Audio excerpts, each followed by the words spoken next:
बहुत समय पहले की बात है।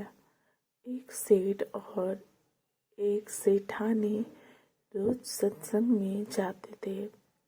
सेठ जी के एक घर में एक पिंजरे में तोता पाला हुआ था। तोता एक दिन पूछता है कि सेठ जी, आप रोज कहाँ जाते हैं? सेठ जी बोले कि सत्संग में ज्ञान सुनने जाते हैं। तोता कहता है, सेठ जी, संत महात्मा से एक बात पूछना कि मैं आजाद कब होऊंगा। सेठ जी सत्संग खत्म होने के बाद संत से पूछते हैं कि महाराज, हमारे घर में जो तोता है उसने पूछा है कि वो आजाद कब होगा। संत जी ऐसा सुनते ही बेहोश होकर गिर जाते हैं। सेठ संत जी की हालात देखकर वहां से चुपचाप निकल जाते हैं।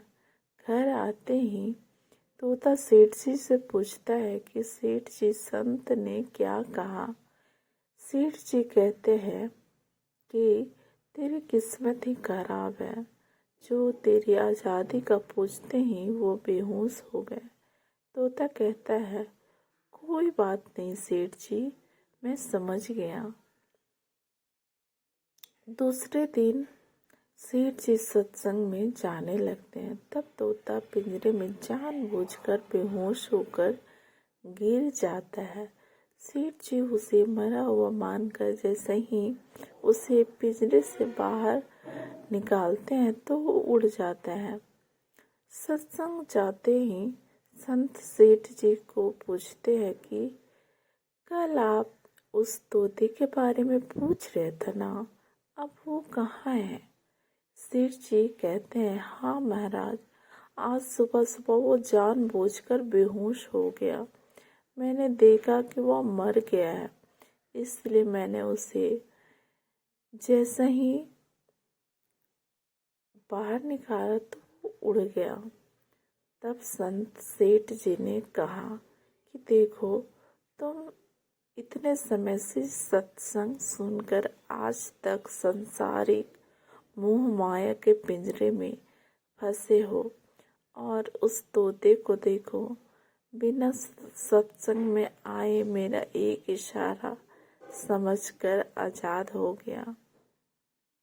इस कहानी से तात्पर्य ये है कि हम सत्संग में तो जाते हैं, ज्ञान की बातें करते हैं या सुनते भी हैं, पर हमारा मन हमेशा संसारिक बातों में ही उलझा रहता है।